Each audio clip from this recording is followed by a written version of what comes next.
उनके साथ वहीं की सरकार उन्हीं से वोट लेके, उन्हीं के नाम पे वोट लेके और उन्हीं के ऊपर अन्याय कर रही है। मंदिर हैं हमारे यहाँ पर धर्म का संचार करने के लिए, हमारी पीढ़ियों आने वाली जनरेशंस को उनकी संस्कृति को पीढ़ी दर पीढ़ी आगे ले जाने के लिए। मंदिरों को ये कर देंगे, हम आपके लिए नया मंदिर बनवाएंगे, राम मंदिर, जो कि भाजपा का मुद्दा नहीं था, लेकिन उन्होंने उसको हाईजैक कर लिया। कि हमने कब कहा कि हमें कॉरिडोर चाहिए है? हम कह रहे हैं आप हमारे, अगर आप हमसे वोट ले रहे हो मंदिरों के नाम पे, सनातन धर्म के नाम पे, हिंदुत्व के नाम पे वोट ले रहे हो, तो भाई हमारी तरफ हमारे लिए भी बोलो, हमारे लिए कुछ करो। यहाँ जो हजार हजार सालों से मंदिर खड़े हैं, उनको किस चीज ने संरक्षण दिया था? ये अब आज की वर्तमान सरकारों ने।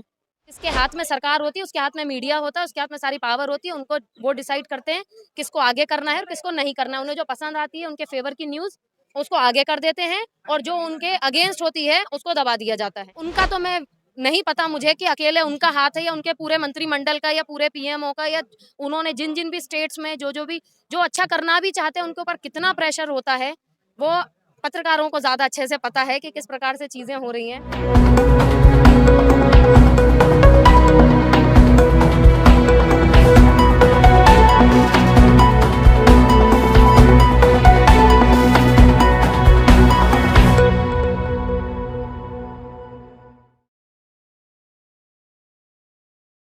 नमस्कार, मैं मोन्टू राजा, एंटी करप्शन इंडिया से स्वागत है आपका। इस समय दिल्ली के जंतर मंतर में मौजूद हूं और तमाम जो सनातनी धर्म के लोग हैं वो एक तरह से सरकार के खिलाफ मोर्चा खोल चुके हैं, क्योंकि कहा यह जा रहा है देश के अंदर जितने बड़े मंदिर हैं उस पर सरकार ने कब्जा किया हुआ है।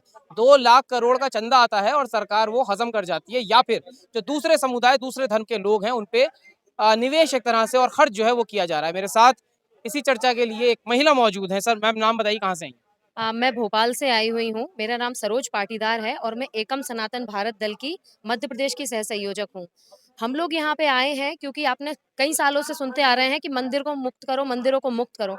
आप एक विचार कीजिए कि जिस देश में, जिस राष्ट्र में जो वहाँ का समुदाय है और स्पेशली बहुसंख्यक समुदाय, उनके साथ वहीं की सरकार उन्हीं से वोट लेके, उन्हीं के नाम पे वोट लेके और उन्हीं के ऊपर अन्याय कर रही है। चूंकि मंदिरों में एक बहुत बड़ा चंदा, करोड़ों अरबों खरबों रुपया आता है, जो कि सरकार स्वयं तो हड़पती है, मंत्री अपना उपयोग करते हैं, साथ में दूसरे लोगों का भी उसमें हित करते हैं, परंतु अकेला ये सारी चीजें पैसे और आय के लिए नहीं थे। मंदिर सिर्फ चंदा देने के लिए और उसके लिए नहीं है। मंदिर है हमारे यहाँ पर धर्म का संचार करने के लिए, हमारी पीढ़ियों आने वाली जनरेशंस को उनकी संस्कृति को पीढ़ी दर पीढ़ी आगे ले जाने के लिए। ऐसा क्यों किया जा रहा है? क्या लगता है जो क्वांटिटी है, जो मतलब स्वर्ण समाज है उसकी 10-12% क्वांटिटी है, इसलिए आप लोगों की बात नहीं सुनी जा रही है इतने साल से? क्योंकि 14 में जब सरकार बीजेपी की बनी थी तो कहा गया था राम मंदिर बनेगा, तमाम चीजें होंगी और वोट हासिल किया था। 2 बार सरकार बन चुकी है, 9 साल हो चुके हैं, आज आप लोग फिर से सड़क पे हैं। देखिए, बातें तो आप जानते हैं, राजनीति में हर प्रकार के लोग हैं और अभी तक जो लोग रहे हैं उनका एक ही चरित्र रहा है कि बातें करो, वोट ले लो, जीत जाओ और फिर क्या करना है, क्या सुनना है, आवश्यकता ही क्या है किसी को सुनने की। होता यही है और हमेशा से होता आया है कि जब इन्होंने हिंदुओं के नाम पे वोट लिए, हिंदुओं को ये बताया गया कि देखिए हम आपके लिए मंदिरों को ये कर देंगे, हम आपके लिए नया मंदिर बनवाएंगे, राम मंदिर, जो कि भाजपा का मुद्दा नहीं था, लेकिन उन्होंने उसको हाईजैक कर लिया। ऐसे ही कई सारी चीजों में कि हम ये कर देंगे, देखिए हमने उज्जैन में कॉरिडोर बनवाया है, देखिए हमने काशी में विश्वनाथ में कॉरिडोर बनवाया। तो हमारा कहना ये है कि हमने कब कहा कि हमें कॉरिडोर चाहिए है? हम कह रहे हैं आप हमारे, अगर आप हमसे वोट ले रहे हो मंदिरों के नाम पे, सनातन धर्म के नाम पे, हिंदुत्व के नाम पे वोट ले रहे हो, तो भाई हमारी तरफ हमारे लिए भी बोलो, हमारे लिए कुछ करो, तो नहीं तो हिंदू फिर जाग हमसे नहीं पा वोट रहा है मत। क्या? हिंदू जाग नहीं पा रहा है, उसको हिंदू पता जाग नहीं है? गए हैं, हिंदू जाग रहे हैं, लेकिन क्या होता है कि ये लोग फिर से आते हैं 4-5 साल में, फिर बड़े बड़े वादे करते हैं, फिर जनता को कुछ ना कुछ नई नई चीजें दिखा के, विकास के रास्ते दिखा के बेवकूफ बनाते हैं और नहीं कर पा तो रहे हैं। मंदिरों का विकास तो हुआ है वैसे। मंदिरों का किस रूप में विकास हुआ है? और उज्जैन में जो मूर्तियां उड़ गई, सिक्योरिटी और तमाम जो चीजें हैं वो तो दिखाई गई सिक्योरिटी हैं की क्या आवश्यकता है और मंदिरों को? एक बात बताइए, पत्थर लगवाए गए हैं। 150 सालों में तुम लोगों ने विकास कर दिया, जो हजार हजार सालों से मंदिर खड़े हैं, उनको किस चीज ने संरक्षण दिया था? ये अब आज की वर्तमान सरकारों ने। आप स्वयं सोचिए कि जो आज मतलब वर्तमान पहले की सरकार है, सरकारें अच्छी नहीं। पहले की सरकारें भी अच्छी नहीं थी, वर्तमान सरकारें भी अच्छी नहीं है। नहीं, देश सुरक्षित हाथों में बिल्कुल नहीं है। ये सब क्या होता है, जिसके हाथ में सरकार होती है उसके हाथ में मीडिया होता है, उसके हाथ में सारी पावर होती है, उनको वो डिसाइड करते हैं किसको आगे करना है और किसको नहीं करना है। उन्हें जो पसंद आती है उनके फेवर की न्यूज, उसको आगे कर देते हैं और जो उनके अगेंस्ट होती है उसको दबा दिया जाता है। सीधी सी बात है। तमाम सरकार के अंदर योगी जी हैं जो कि मठ चलाते थे, मोदी जी हैं, तमाम नेता हैं, तमाम जो पंडे हैं वो हैं बड़े बड़े जो सरकार के साथ खड़े हैं। क्या लगता है राजनीति सब पे भारी हो रही है? राजनीति नहीं, यहाँ पे स्वार्थ हावी है, क्योंकि राजनीति एक तरीके से पावर का सोर्स रहा है और जिसके हाथ में सत्ता आती है फिर वो अपने मनचाहे तरीके से चलाने लगता है। यदि मैं भारतीय राजनीति की बात करूँ तो यहाँ पे राजनीति राजधर्म के आधार पे चलती थी, जहाँ पे लोग धर्म का पालन करते थे। जो भी राजतंत्र था, राजा था, पुरोहित थे, मंत्रिमंडल होता था, मंत्रि परिषद होता था, ये सब धर्म के अनुसार कार्य करते थे। कोई भी मनचाहे तरीके से नहीं चलाता था। यदि राजा अधर्मी हो जाता था तो उसको हटा दिया जाता था, मार दिया जाता था या उसका विरोध किया जाता मोदी था। जी अधर्मी हो गए हैं क्या? अब उनका तो मैं नहीं पता मुझे कि अकेले उनका हाथ है या उनके पूरे मंत्रिमंडल का या पूरे पीएमओ का, या उन्होंने जिन-जिन भी स्टेट्स में जो-जो भी जो अच्छा करना भी चाहते हैं उनके ऊपर कितना प्रेशर होता है, वो पत्रकारों को ज़्यादा अच्छे से पता है कि किस प्रकार से चीज़ें हो रही हैं। जी। आप चाहते हैं कि संविधान हट करके राजतंत्र लागू होना चाहिए? मैं ये नहीं कहती कभी भी कि जो पुरानी व्यवस्था थी वो सही थी और आज की गलत है। मेरा कहना सिंपल सा है कि यदि पुरानी व्यवस्था को सोच के बनाई थी और आपने नया अगर हर चीज़ को रिफ़ॉर्म कर रहे हो, ठीक है।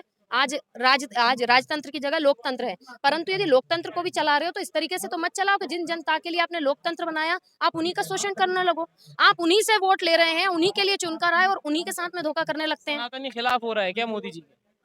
सनातन खिलाफ हो रहा है क्योंकि वो सनातन के खिलाफ हो रहे हैं। जो व्यक्ति सनातन धर्म के अगेंस्ट जाएगा, भारत उसका सपोर्ट नहीं करेगा। लोगों की आँखें कुछ समय तक आप धूल झोंक सकते हो, लेकिन धूल साफ होने के बाद दिखाई देना फिर मोदी से जी शुरू हो हिंदू जाता विरोधी हो गए हैं क्या? है। वो उनकी बातों से तो यही लग रहा है, उनके कामों से तो यही लग रहा है। क्या क्या ऐसा काम कर दिया मोदी जी ने जो आप कह रही हैं हिंदू विरोधी हो गए हैं मोदी जी? आप एक बात बताइए, चाहे मंदिरों के ऊपर बात हो, चाहे स्कूली शिक्षा पे बात हो, उन्होंने शिक्षा बिल लेकर आए, एजुकेशन बिल। ला रहे हैं, कर रहे हैं, आज तक कुछ नहीं हुआ है। भारत में भारत के जैसा अगर उनके पास पावर है, तो उन्होंने ऐसी कौन-सी चीज़ कर दी जिससे समझ में आए कि हाँ, भारत में एक सनातन का पुनरुद्धार हो रहा है। ना तो उनसे मंदिर मुक्त होते हैं, ना उनसे गौरक्षा होती है। गौरक्षा के ऊपर बोलूँ तो वो तो छोड़ ही दीजिए गौरक्षा, जिसे इस देश में, इस राष्ट्र में माता कहा जाता है, उसको बेचा जाता है यहाँ पे। भारत का सबसे बड़ा राजस्व का हिस्सा, दुनिया का सबसे बड़ा बीफ एक्सपोर्टर है भारत। तो मतलब शर्म आनी चाहिए फिर, और फिर मैं उसमें ये कहूँ नॉर्थ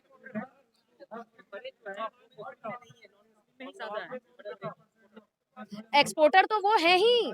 मैं यहाँ पर सरकार ने कौन से आधार पे ये पॉलिसी और लीगल कर रखा है? यदि आप हिंदुओं से वोट लेकर आए थे कि हम आपके सपोर्ट में, जनता का प्रतिनिधि नेता होता है, तो भाई जनता तो बिजनेसमैन से किसी से लड़ने जाएगी नहीं, क्योंकि वो इनलीगल तरीके हो जाते हैं। नॉर्थ में तो कहा जाता है कि गौ माता को हम बचाएंगे, वहीं नॉर्थ ईस्ट की बात करें तो वहाँ पे बीजेपी के ही जो अध्यक्ष हैं वो कहते हैं बीफ की कमी नहीं होने देंगे, समर्थन दो। वो देखिए, वो नॉर्थ ले लीजिए, नॉर्थ ईस्ट ले लीजिए, जहाँ पर जैसी मुद्दे उठते हैं, जिस स्टेट में जैसा मुद्दा उठता है, वो वैसी बातें करने लगते हैं। वही बात है राजनेताओं के दोहरे चरित्र कि बोलेंगे कुछ और करेंगे कुछ। जहाँ जो मुद्दा गर्म होता है उसको बना देंगे। और 24 के इलेक्शन आने वाले हैं तो क्या हिंदू खिलाफ हो जाएगा मोदी जी के, भाजपा के? हुआ है, यदि आप देखें कर्नाटक में सरकार जा चुकी है बीजेपी की, और अभी मैं मध्य प्रदेश से आती हूँ। वहाँ की जो उनकी स्वयं की गणना है और जनता का जो असेसमेंट है, जनता का जो कहना है, जो विरोध है, उसके अनुसार मध्य प्रदेश में बीजेपी की सरकार जाने वाली है। ये निश्चित है 2023 में। और रही बात 2024 की, तो मुझे ये तो नहीं पता है, क्योंकि कई सारे मेरे स्वयं के परिवार में भी मोदी समर्थक आते हैं।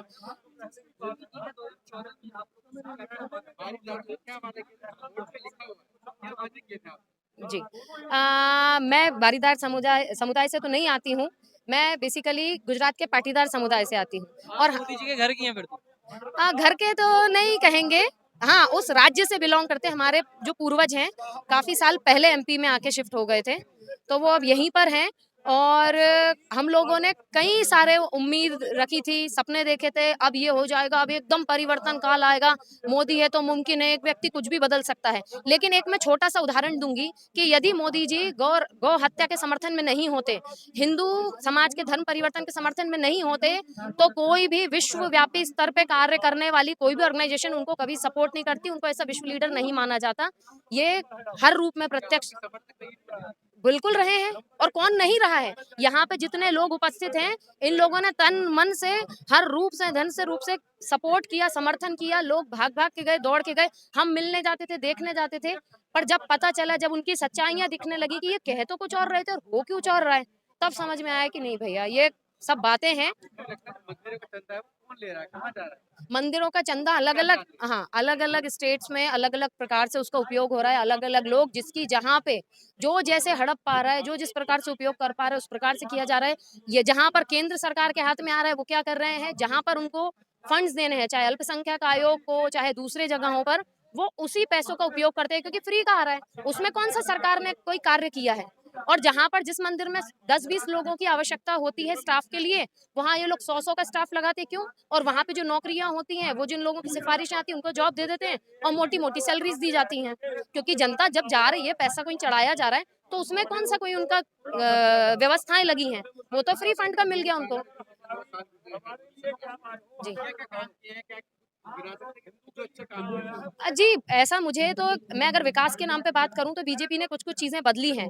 परंतु अगर मैं हिंदुओं के संदर्भ में बात करूँ या फिर भारत के उत्थान के, जो यहाँ की संस्कृति रही पीढ़ियों सदियों से, उसके अनुसार कोई मुझे कार्य होता नहीं दिखा। इन्होंने वही कांग्रेस के ढर्रे को आगे बढ़ाते वही जो अंग्रेजी तरीके से चाहे हमारा संविधान निर्माण किया गया हो, चाहे अंग्रेजी तौर तरीके अपनाए गए हों, उसी को प्रमोट किए जा रहे हैं, वही विकास के नाम लिए जा रहे हैं, पर होता जाता उससे कुछ नहीं है। आप एक बात बताइए, कितने आप मकान बना देंगे, कितनी आप योजनाएं चला के कितनों को फ्री में पैसे बांट देंगे, कितनों की मध्य प्रदेश में लाडली बहना योजना इन्होंने लागू की है, जहां तक है केंद्र सरकार की इसमें सहमति है। आप बताइए 125 करोड़ फॉर्म भरे और हर महिला को 1000 रुपए पर मंथ जाने हैं।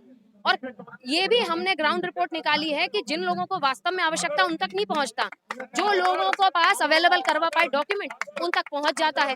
तो ये कौन सी चीज होती है। अगर अगर देश में जो सपोज जो मंदिरों का चंदा है उससे अगर देश की जनता रोटी खा लेती है तो उससे आपत्ति है, क्योंकि आज भी देश के अंदर 80 करोड़ लोग ऐसे हैं जो फ्री का अनाज खाते हैं, उनके पास खाने को नहीं है। नहीं, मैं बिल्कुल मानती हूँ कि यदि कोई असहाय है, जिसके पास नहीं है, वो ये करे कि उसके लिए किया जाए। परंतु एक बात बताइए, क्या जो धर्मशालाएं, जो मंदिरों से जो लंगर चल रहे हैं, फ्री फूड डिस्ट्रीब्यूशन चल रहे हैं, क्या वो मंदिर और धार्मिक संस्थान नहीं करते क्या?